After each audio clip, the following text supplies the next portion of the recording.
오늘의 말씀은 요한복음 8장 11절 말씀입니다. 대답하되 주여 없나이다. 예수께서 이르시되 나도 너를 정죄하지 아니하노니 가서 다시는 죄를 범하지 말라 하시니라. 아멘. 사람을 살리는 발걸음이라는 제목으로 함께 말씀을 나눕니다. 제가 방금 전에도 말씀드렸지만 발걸음이라고 하는 것은 관용구로 우리의 일상을 뜻하는 그런 말로 많이 쓰이죠. 우리 일상 가운데 어떻게 우리가 사람을 살릴 수 있을까? 우리가 무심코 하는 말과 행동이 있습니다. 우리 일상 가운데에서. 근데 무심코 하는 그 말과 행동이 사람을 살리기도 하고 또 죽이기도 합니다. 우리가 보통 다른 사람의 처한 환경을 이해한다 하지만 사실은 다 이해할 수 없죠. 100% 다 이해할 수 없죠. 우리가 쉽게 이야기하는 경향이 있습니다. 어떤 사람을 내 주관대로 판단을 하고 또 내 기준으로 그 사람의 환경을 보면서 다 이해하는 것처럼 그렇게 생각할 때가 많이 있죠. 그러다 보니까 그 가운데에 큰 실수가 생기는 경우를 우리가 종종 경험하게 됩니다. CNN의 유명한 앵커 앤더슨 쿠퍼라고 하는 사람이 몇 년 전에 한 실험을 했어요. 조현병을 내가 한번 체험해보는, 그러니까 내가 조현병이 어떠한 느낌인가 한번 실험해보는 그런 장치를 착용을 하고 잠시 동안 실험을 했다고 합니다. 실험 결과를 나중에 얘기를 했는데 그 실험이 이루어지는 동안에 집중이 하나도 안 되더래요.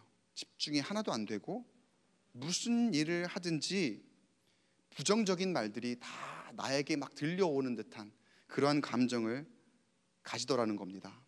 그래서 그 실험을 하는 중간에 너무 견디기가 힘들어서 빨리 실험이 끝났으면 좋겠다라고 하는 그 생각뿐이었다고 합니다. 그리고 그런 과정 가운데에 매우 우울한 감정이 지속적으로 들었다라고 하는 그러한 실험의 경험을 이야기했던 것을 몇 년 전에 제가 본 적이 있습니다. 그 실험 안에서 자꾸 나를 향해서 부정적인 말을 하는 그런 것들이 막 들리는 듯하고 그리고 내가 굉장히 막 우울해지더라. 그러니까 부정적인 말이 나에게 들리면 사람을 우울하게 만드는 경향이 있더라는 거예요.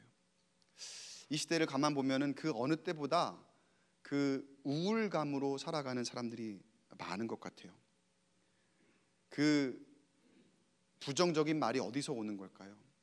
내가 무심코 던지는 한마디의 말, 그리고 내가 무심코 행하는 행동 하나하나에서부터 나오는 거겠죠. 오늘 우리가 읽은 말씀 본문에 한 사람을 죽이고자 하는 많은 사람들이 나옵니다.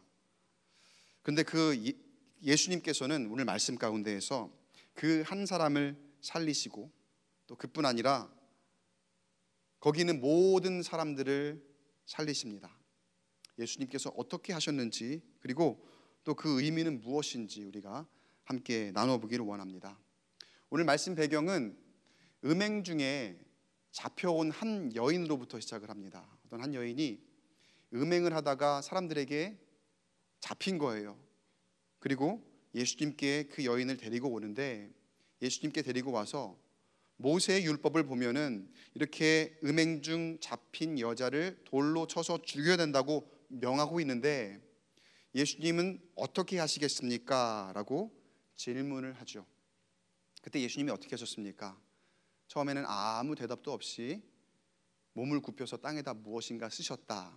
이야기를 하려면 조금 더 깊이 들어가야 되니까 이야기는 조금 이제 다음 기회에 하도록 하고요. 사실 여러분의 영적인 상상력에 맡겨야 되는 부분입니다. 여러분의 은혜대로 해석해야 되는 부분인데 몸을 굽혀 땅에다 무언가 쓰셨습니다. 근데 그 예수님을 향해 사람들이 아까 했던 그 질문을 묻기를 계속해서 하는 거예요. 어떻게 하실 거냐고요. 지금 모세의 율법에 의하면 이 여자는 돌로 쳐 죽여야 됩니다. 그런데 어떻게 하실 거냐고요? 라고 계속해서 반복해서 다그치며 물으니까 그때 예수님께서 뭐라고 하십니까? 너희 중에 죄 없는 자가 먼저 돌로 쳐라. 여기 중에 죄 없는 사람이 있으면 먼저 돌로 한번 쳐봐라 라고 그렇게 예수님이 말씀을 하셨죠. 그 말씀을 듣고 사람들이 어떻게 반응을 했는지 9절 말씀 보겠습니다. 요한복음 8장 9절 말씀에 함께 읽어보겠습니다. 시작. 그들이 이 말씀을 듣고 양심의 가책을 느껴 어른 시작하여 젊은이까지 하나씩 나가고 오직 예수와 그 가운데 섰는 여자만 남았더라. 사랑하는 성도 여러분, 말하기 참 쉽습니다. 그냥 내뱉어버리면 그만인 것 같습니다. 그러나 그 말이 어쩌면 다른 사람에게는 매우 아픈 상처가 될 수 있습니다. 그리고 그 말을 다시 주워 담을 수 없지요. 맹목적인 비난, 불평, 불만, 우리가 무심코 하는 말 중에 이런 것들이 참 많이 있는데 그게 나에게 아무런 도움이 되지 않습니다. 그 어느 누구에게도 도움이 되지 않습니다. 그냥 남 탓해버리고 하고 싶은 말 마음껏 다 해버리면 얼마나 좋겠습니까? 나는 마음이 후련할 수도 있지요. 그리고 나 스스로에겐 위로가 될 수도 있을 것입니다. 요즘에 막 스트레스 쌓아두고 살지 말라고, 그냥 다 발산해야 된다고, 그래야 내가 산다고, 그런 이야기들 많이 하죠. 그런 조언들 많이 듣지요. 실제로 그렇습니다. 그냥 막 퍼부어 버리면은요, 나는 살 것 같거든요. 근데 여러분, 저마다 다 이렇게 한다고 생각해 보세요. 그냥 모두가 나 생각만 하고 다 퍼부는다고 생각해 보세요. 얼마나 이 세상이 폭력적인 모습이 될까요? 지금 당장은 내가 쌓인 게 풀리고 그래야 내가 살 것 같은 기분이겠지만 결국 그런 말과 행동은 우리 모두를 죽이는 모습이더라는 거죠. 그렇게 한 여인을 데리고 왔고 또 예수님을 싸잡아서 정죄하고자 하는 사람들, 그 사람들은 항상 남 탓을 하던 사람들이었습니다. 자신들이 면책되고자, 자신들의 책임을 누구에게 돌리고자 항상 남 탓을 하던 사람들이었거든요. 예수님은 그걸 다 아시죠. 그 여인을 정죄하고자 하는 사람, 그리고 예수님을 시험하고자 하는 그 사람들을 향해서 예수님께서 죄 없는 사람이 먼저 돌로 쳐라,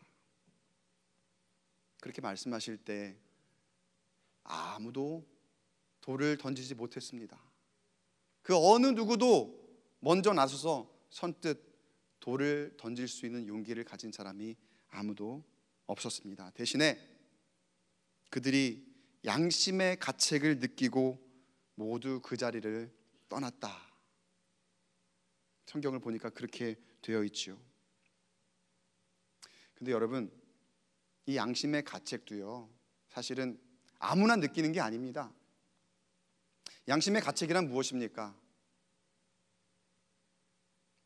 내 안에 뭔가 걸리는 게 있다는 거거든요. 너희 중에 죄 없는 자가 먼저 돌로 치라 라고 말씀하셨을 때에 내가 죄가 없지 않지라는 것을 깨닫는 순간이라는 거예요. 아, 그렇지, 내가 죄인이었지. 나도 저 여인과 크게 다르지 않은 사람이었지라는 것을 알게 되는 그 순간이 바로 그들이 양심의 가책을 느끼게 된 그 순간이라는 거예요. 여러분, 이게 은혜임을 믿으시기 바랍니다. 이게 진정한 복임을 믿으시기 바랍니다. 내 죄가 드러나는 게 사실은 괴롭죠. 부끄럽죠. 창피하죠. 누가 내 치부를 안다는 것 자체가, 그리고 그게 하나님일지라도, 비록 예수님일지라도 우리가 참 회개하기 힘들잖아요. 기도할 때 얼마나 안 나오는 기도예요. 근데 여러분, 처음에는 그게 부끄러울지 모르지만, 처음에는 그게 힘들지 모르지만, 여러분 결국은 그게 우리의 궁극적인 복임을 여러분 믿으시기 바랍니다. 그게 은혜라는 거예요. 그들이 은혜를 입었어요. 예수님의 그 말씀 한마디에 은혜를 입었고, 그 은혜로 말미암아, 그 예수님의 말씀으로 말미암아 죽을 뻔한 그 여인이 살아났고, 거기서 정죄하던 모든 사람들까지도 결국은 예수님이 다 살리신 줄 믿습니다. 그 말, 그러니까 문구 있잖아요. 너희 중에 죄 없는 자가 돌로 쳐라, 먼저 돌로 쳐라. 그 말, 그 문구에 힘이 있는 걸까요? 그렇지 않습니다. 중요한 건 그 말을 누가 했느냐. 제가 만약에 가갖고 너희 중에 죄 없는 자가 돌로 쳐라 하면은 콧방귀도 안 꼈을걸요. 그런데 예수님이 말씀하셨기 때문에, 그 말을 예수님이 하셨기 때문에 그들의 마음 가운데 양심의 가책이 느껴질 수밖에 없었던 거예요. 여러분, 우리가 같은 말을 해도 누가 하느냐가 중요합니다. 누가 하느냐에 따라서 그 영향력이 있는 거죠. 그래서 리더의 제일 중요한 모습 가운데에는 그 평판이라 그러죠. 그 일상 가운데에 보여지는 모습, 비춰지는 모습. 아무리 말을 잘해도, 아무리 그 말이 설득력이 있는 것 같아도 그 말하는 사람의 평판이 그다지 좋지 않으면 설득력이 있습니까? 설득이 안 되죠. 누가 그 말을 하느냐가 중요하다는 거예요. 여러분, 무슨 말을 하든지 여러분의 입술에서 나오는 말에 선한 영향력이 있기를 주의 이름으로 간절히 축복합니다. 예수님이 그런 영향력이 있는 분이시라는 거예요. 예수님이 그 말을 하셨기 때문에, 어떤 다른 사람이 아니라 예수님이 그 말을 하셨기 때문에 사람들의 양심의 가책을 갖게 하셨더라는 거예요. 왜 그럴까요? 예수님은 순결한 분이시기 때문에, 예수님은 아무런 죄가 없으신 분이시기 때문에, 그 어떤 사람의 말이 아닌 예수님의 말씀이었기 때문에 사람들은 그 양심의 가책을 느낄 수 있었습니다. 그리고 그 양심의 가책으로 인해서 그들은 더 큰 죄를 짓지 않을 수 있었습니다. 그 자리에서 그 순간에 그들에게 양심의 가책이 없었다면, 그 시간에 그 순간에 예수님을 만나지 않았다면 아마 그들은 더 큰 죄를 짓고 살았을 거예요. 걷잡을 수 없이 더 큰 죄로 하나님의 진노를 피하지 못하는 삶으로 아마 멸망할 수밖에 없는 그런 사람들이었을 거예요. 그런데 지금 당장 예수님의 그 말 한마디에, 말씀 한마디에 그들의 찔림이 있었겠지만, 그 당시에 당장은 내 마음에 뭔가 부끄러움이 있었겠지만, 그 양심의 가책이 그들의 영을 살리게 된 줄 믿습니다. 그렇게 그들이 양심의 가책을 느껴서 하나하나 그 자리를 떠난 다음에 예수님께서 여인에게 물으시죠. 너를 정죄하던 사람들이 어디 있느냐? 그랬더니 여인이 주여 없습니다. 그렇게 대답합니다. 그 대답한 여인에게 예수님께서 한마디를 더 말씀하시는데 11절을 우리 함께 다시 한번 같이 읽어보겠습니다. 시작. 대답하되 주여 없나이다.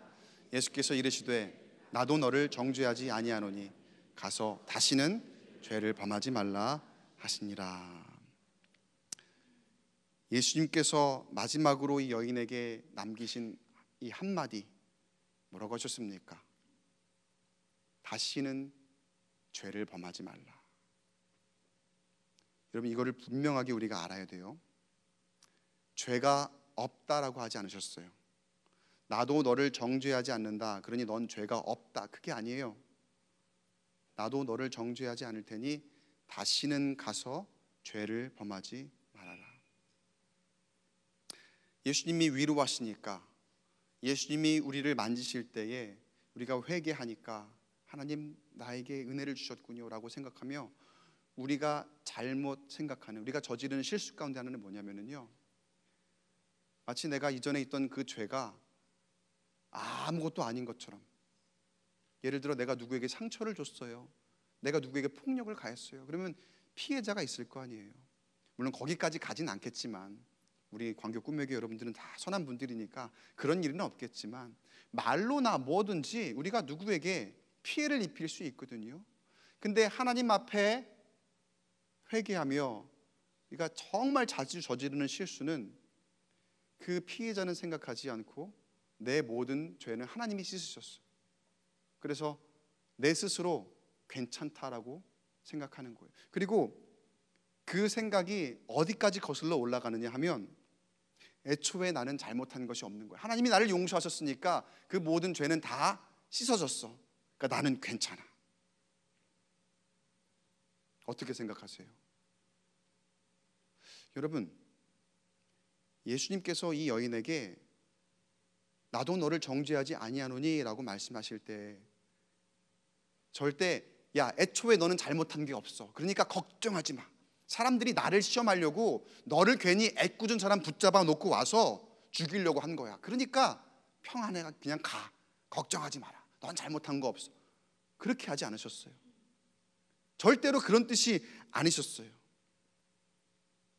너가 죄를 지었지만 나도 너를 정죄하지 않겠다. 그러나 중요한 건 지금 이후라는 거예요. 가서 다시는 죄를 범하지 말라. 여러분, 이 말씀, 예수님의 이 한마디 오늘 우리에게 주시는 은혜의 말씀입니다. 가서 다시는 죄를 범하지 말라. 여러분, 우리가 말씀을 듣고 있고 또 말씀을 배운다고 해서 우리가 죄인이 아닌 게 절대로 아닙니다. 교회에 다니고 있다는 사실만으로 우리가 깨끗한 사람이 아니라는 거예요. 어쩌면 오히려 교회가 죄인들이 많이 모이는 곳입니다.